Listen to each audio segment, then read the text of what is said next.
Vice Chairman Buttry and Commissioner Mulvey. We would also like to express our deepest sympathy to Chairman Nottingham and his family in the recent loss. My name is Randy Rahm. I am the Chief Operating Officer of Ethanex Energy Incorporated. Let me begin today by commending the board on the undertaking of this hearing.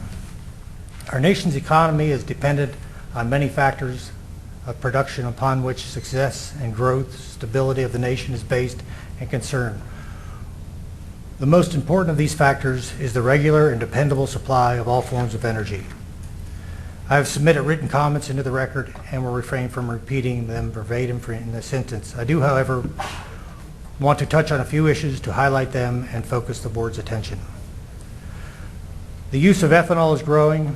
Just in the United States, ethanol has increased nearly 44% from 2004 to 2006, from 3.4 billion gallons to almost 4.9 billion gallons. This is being driven by two factors: the elimination of MTBE from gasoline and from the growing demand from the flex fuel vehicles using E85 ethanol and 85% ethanol and 15% gasoline fuel solution. These are real factors affecting demand today in the marketplace. As ethanol production ramps up and consumption increases, this ethanol consumption could easily triple or quadruple in the near term. What does this mean in terms of our nation's energy supply and rail transportation required to service it?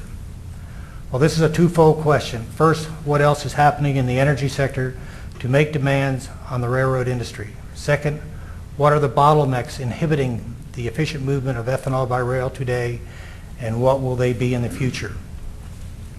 So what else is there? One big answer is coal.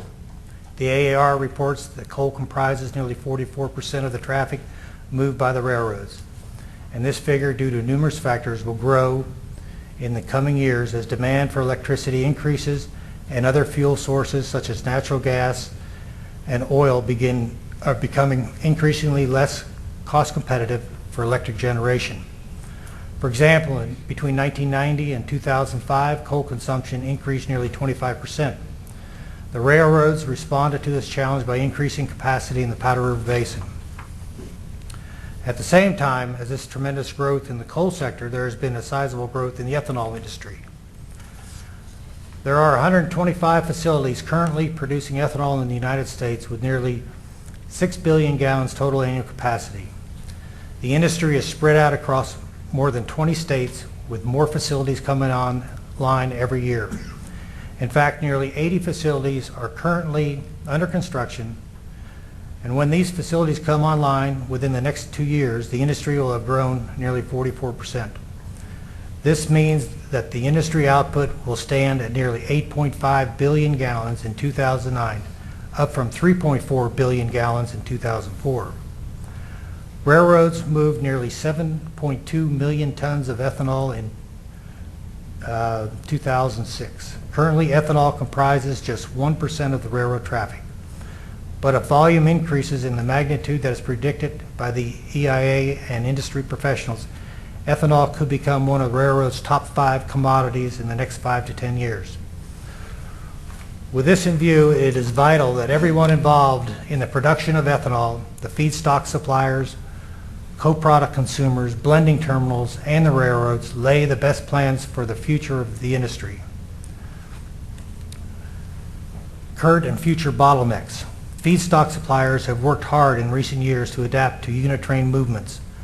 Most farms now move their products to large grain elevators that are conducive to shipping unit trains, which differ in size depending on the railroad carrier. As concerns about bottlenecks for feedstock suppliers, they are less concerned with operations per se of unit trains, but more concerned with the availability of cars. The use of unit trains has reduced the car availability problem for many grain shippers. This is important to the ethanol industry because just as electric utilities require a stockpile of coal for continuous and smooth operations, ethanol producers require feedstock to be available when the production run is ready to begin. The delivery of grain shipments must be predictable and reliable. Our concern is that as demand increases in the magnitude that I have noted, locations that once functioned without capacity restraints will become new bottlenecks. The time is now before the aggregate demand for grain grows for the agricultural sector to begin planning to ensure an adequate supply of hopper cars and infrastructure for the proper movement of feedstock. New ethanol plants are being designed for unit train service, not only to receive unit trains shipments of corn and other grains, but also to ship using unit trains. To this end, ethanol producers that have smaller facilities may have to expand infrastructure or collaborate with other plants to provide homogeneous unit train shipments to promote a coordinated and cohesive industry-wide function. This is being facilitated by some railroads. BNSF promotes unit train shipments from smaller plants. At the same time, larger producers must make the requisite investments in industry track and loading facilities. The railroads, for their part, are to be commended for the attention and concern they have shown for the ethanol transportation. In recent years, almost all the carriers have introduced some form of ethanol-specific service. For example, BNSF's Ethanol Express and the CSX FX unit trains. Still, we feel this efficiency will be further improved as new methods and techniques are implemented. For example, unit train coal shipments are offloaded and turned around in 4 to 6 hours at electric power generation plants, while unit trains at ethanol destination can take 24 to 36 hours. As supporting origination and destination infrastructure is developed, these metrics should improve markedly and thereby reducing costs and increasing efficiencies. The probability of new bottlenecks developing on the rail system is a real possibility, especially without a significant portion of the traffic moving in unit train service. Potential bottlenecks could develop in rail yards, switch capacity, and terminal space could be restrained. These problems are foreseeable and can be addressed if the railroads plan expansions of their systems proactively. I do not, though, that the railroad industry is making that the railroad industry is making investments in key areas, as I am sure they have pointed out. This is a great concern in the ethanol industry that privately owned blending facilities are not up to par when it comes to handling unit train shipments. This is not directly their fault, but a historic event that they must adapt to the new role of ethanol in the fuel additive sector. For example, most terminals are limited to handling only 3 to 5 cars at a time, and even in larger terminals can only spot 15 to 20 cars. Thus, even with unit train operations, the destination terminals which use the ethanol are factor limiting productivity. As an example, in the past few months, the NS has embargoed Motiva terminal in New Jersey due to lack of pipeline capacity. At the same time, the BNSF has embargoed the Carson, California terminal for lack of tank capacity. These bottlenecks at terminals will have to be addressed in the near future, especially as the use of E85 expands and the increase in ethanol use due to the elimination of MTBE. The changes in demand will cause and are causing a strain on existing terminal facilities. Existing terminals include such as Carson, California, Seaward, New Jersey, Albany, New York, Arlington, Texas, and as I just heard, Baltimore, Maryland, are going to have to step it up to the changing marketplace. New terminals like the proposed in Stockton, California, Dallas, Texas, Tampa, Florida, Doraville, Georgia, and the Providence, Rhode Island, which they just stated came online, are going to have to plan proactively for the developing new transportation paradigm. I would also like to note that some shippers concerned about ethanol transportation are misdirected at the railroads.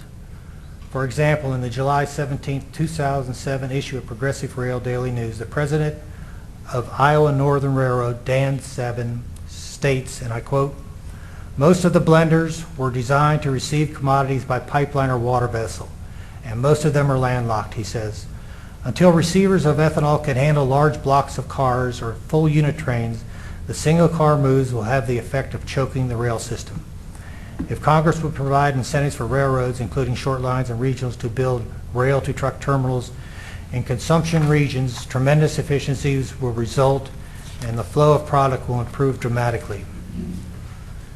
In closing, there must be a cooperative and collaborative spirit between feedstock providers to harmonize the service within this industry.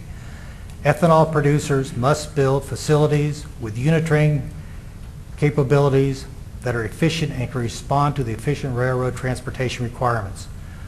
Railroads must anticipate proactively the future expansion of the ethanol industry and be ready to provide fast and efficient service. The blending and refining terminals must expand and enhance their facilities to the realities of the expanding ethanol presence. The mutual beneficial relationship can only be created with careful planning and foresight. This proceeding is a good step in that direction. Thank you. Thank you, sir. Mr. Blassingame, thanks for coming. My name is Tom Blassingame, and I'm with T.W. Blassingame Company of Boise, Idaho. We're equipment designers. My background is that for 10 years I was running plants production projects for Morrison Knudsen Company. As time went on, we set up our own company in 1979 to do independent work for MK and other large contractors.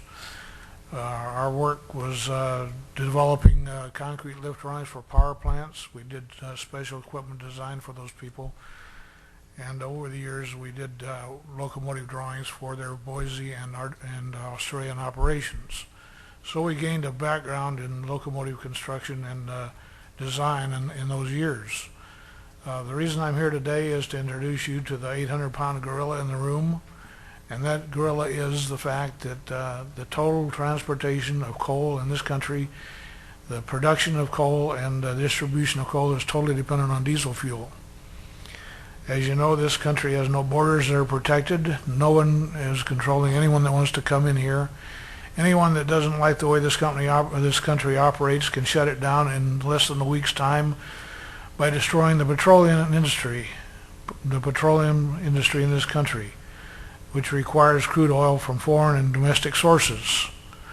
About a month ago, I had the pleasure of making the acquaintance of a gentleman who was in the military. He said that he was in Bosnia. His first operational priority was to destroy the opposing military aircraft capability of the enemy.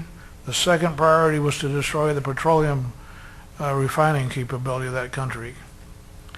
So I can tell you that if you want to lose sleep at night and wonder how your coal is going to be delivered to your power plant, you need to wonder how those 750 trains that leave the Powder River Basin every week, each with 115 cars, each car with over 100 tons of coal, how they're going to move without diesel fuel. I just want to bring that up to you because I think it deserves some consideration since we're talking about how we're going to meet the energy requirements of this country. To me, this is a strategic vulnerability of the coal transportation industry in this country. Now, in the 17 years that we've been working on this project, we've designed several locomotive types. There are two types. One is a medium-range locomotive, one is a long-range locomotive. And of those two types, we have several different categories. We can run on gaseous fuel, we can run on liquid fuel, we can run on solid fuel. The solid fuel is by far the most cost-effective, and that includes coal. It includes cubed and densified fuel cubes made from what goes in the landfills. And it can work, we can run these locomotives on shell corn if you want, or on corn husks that are cubed and densified. So I'm just giving you today an alternative means of transporting your coal trains. That's not to say you're going to see it in the next 10 years. The diesel locomotive is highly refined in the last 50 years. However, it is very picky on the type of fuel it likes to run on. So far, they've not been able to make these diesels run on coal. Although there is an attempt to make coal into diesel fuel, that's going to be about $4 a gallon. So if you don't like the price you pay now for transportation, you can look forward to paying the railroads to haul it with $4 a gallon diesel fuel. Our cost studies are based on a 577-mile trip over the Raton Pass on the old Atchison, Topeka, and Santa Fe Railroad. We use that cost scenario to determine the costs on any particular fuel. And when we talk about running on $45 a ton coal, we're able to run at about 1/3 the cost of running on diesel fuel. When we talk about running on Powder River Basin coal, which ranges from 8,300 BTUs per pound to 8,800 BTUs per pound, has 27% moisture, then we're able to run at about 25% the cost of diesel fuel. Now the question is going to be, does the bottom line really get to be the bottom line? What interest does a railroad have in using coal-fired equipment? I can tell you that today there is zero interest on the part of any major railroad in using anything besides diesel fuel. They have a major investment in diesel power. They've got a major investment in the fueling facilities. But I can guarantee you that without diesel fuel, those locomotives are not going to turn a wheel. So it deserves some consideration. The reasons that the railroads don't want to go back to coal are obvious. In the first place, they don't have anyone left on the roster that knows anything about coal-fired locomotives. That doesn't make any difference because what we have is totally different than what was available 50 years ago. For instance, in the old days, the reciprocating steam locomotive was a high-speed machine built on a bicycle theory, and its starting tractive effort was about 1/3 that of the modern diesel locomotive. Today, our locomotive proposals include all-wheel drive, electric traction motors on all the axles. Our tractive effort is the same as for diesel power. We don't have anywhere near the amount of horsepower per axle that they have on 6,000 horsepower diesel locomotives. On the other hand, we don't ripple up the rail and you don't have to grind the rail.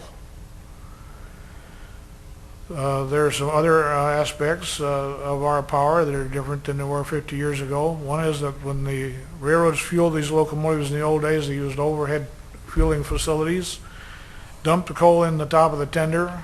If the coal blew out, that was fine. Today our locomotives have bunker doors that cover the coal bunkers. You're not going to have any coal dust going down on your roadbed to mess up the drainage in the roadbed. We've completely gone through the power delivery system. You have to understand that a 9,000 horsepower steam electric locomotive basically will put out about 4.6 megawatts of power. We're basically a mobile power generating plant.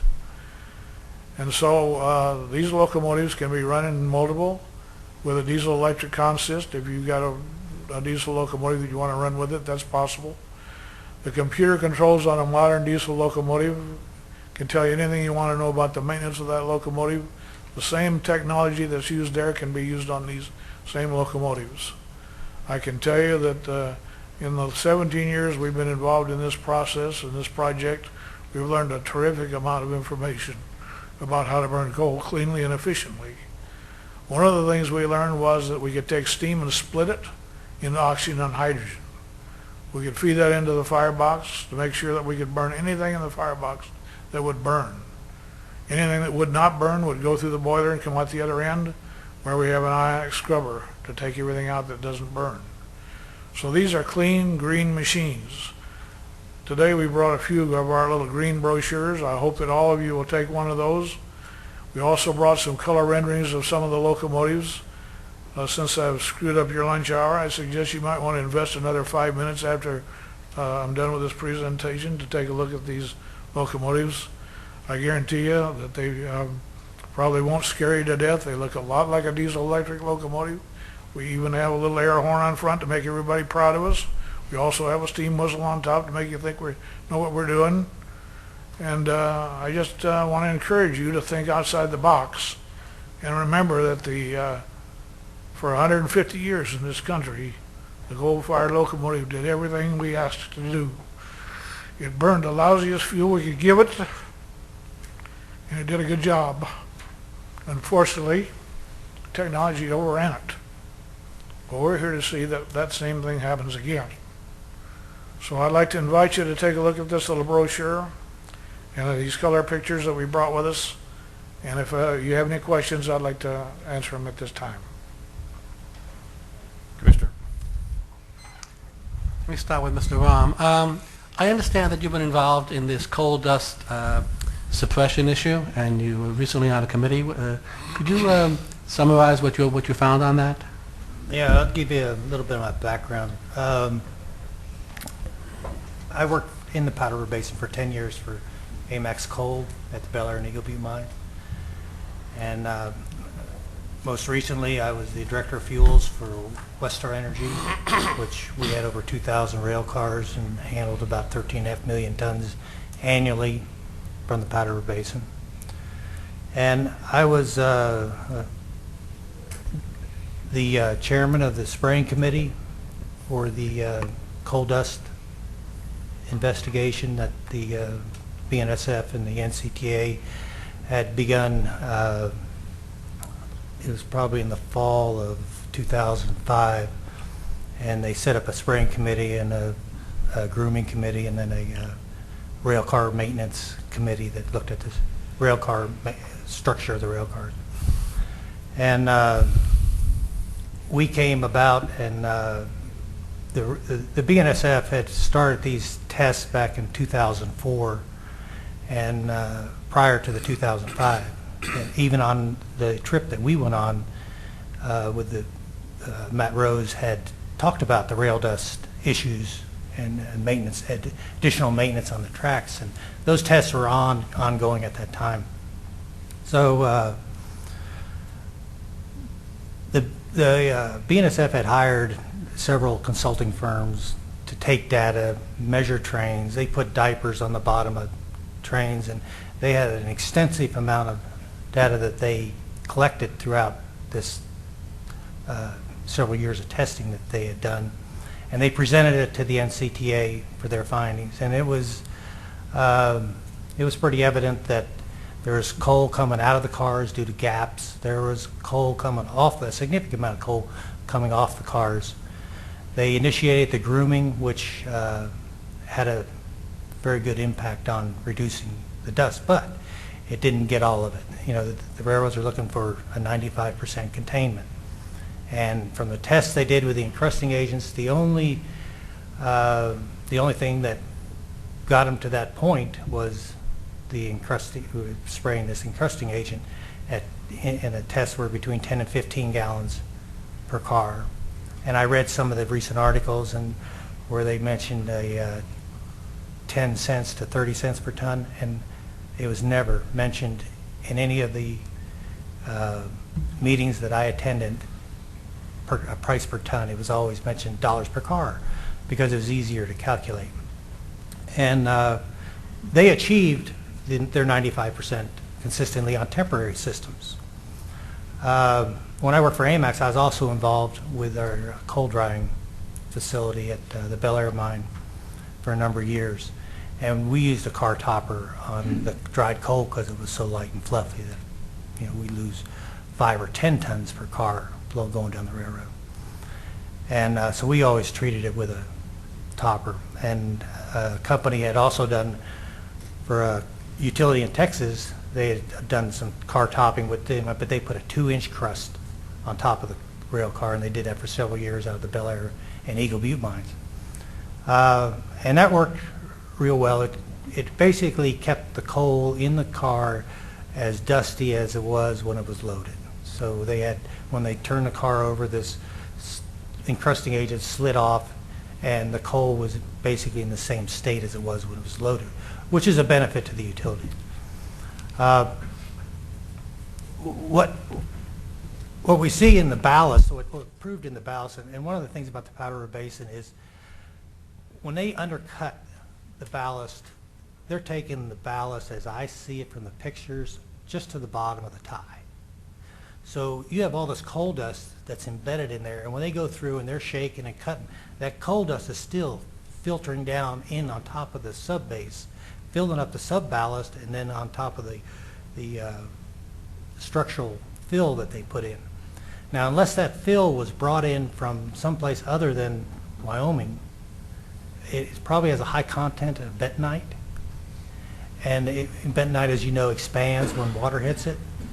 And that's why it's so important to keep the drainage on the ballast so the water drains away from the rails and doesn't saturate down into the ballast, because when it hits that if the water sets on top of that bentonite, that soil is going to start expand and it'll lose their structural integrity, and that's what they had, those open rail derailments on those 2 days because of the saturated areas. Now, I've talked to some of the people that are recently, they've done some of these, the new track that they put in, and it's already being fouled with a significant amount of coal dust. And the railroads have showed pictures where there's 100,000 tons of coal along the easterly side of the railroad going along one of their roads where they have to get up on 4 feet of coal and drive along the tracks. So not only is it a problem out there with the reliability of the railroad service in that Powder River Basin.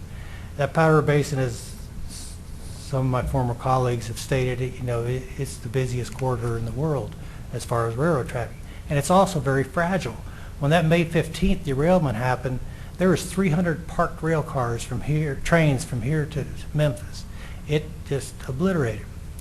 And one of the things, as a coal buyer, one of your job requirements is if you want to keep your job, you don't run out of coal. And prior to 2005, that was a pretty easy thing to manage, was your inventory.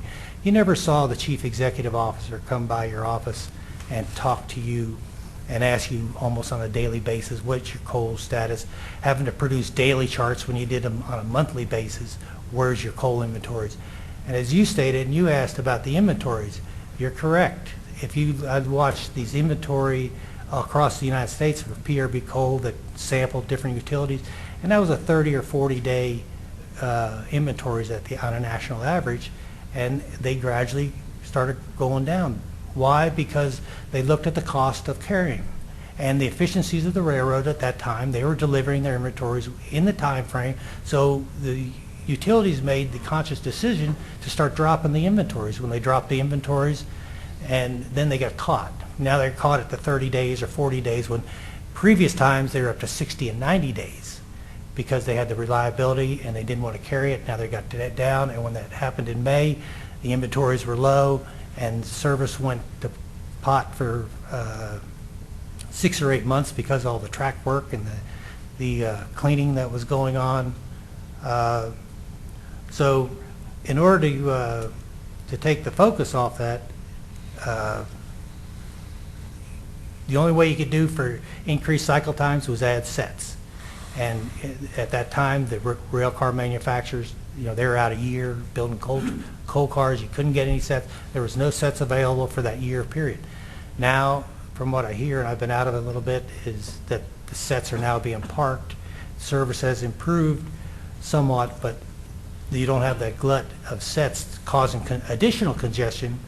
And a lot of railroads were declining to take additional rail cars or sets because of the congestion. They just couldn't keep them on the tracks. It would make the situation worse. So when you look at the cost of spraying versus the ramifications, say you had a 10 million ton plant, the ramifications, if you're paying a 10 to 15 cents, so you say 12 cents or $12 a car, and you're bringing in 100 million tons, say it's $1 million or $10 million tons, say it's $1 million annually that you're going to the cost that you're going to have to incur. So as a utility, you don't lose $35 to $50 million. One, because of the derating that you heard these other gentlemen testify about, for coal conservation, and for the lost margin opportunities, because you didn't have the coal to participate in the market when there was market opportunities. So those are real dollars that these utilities save.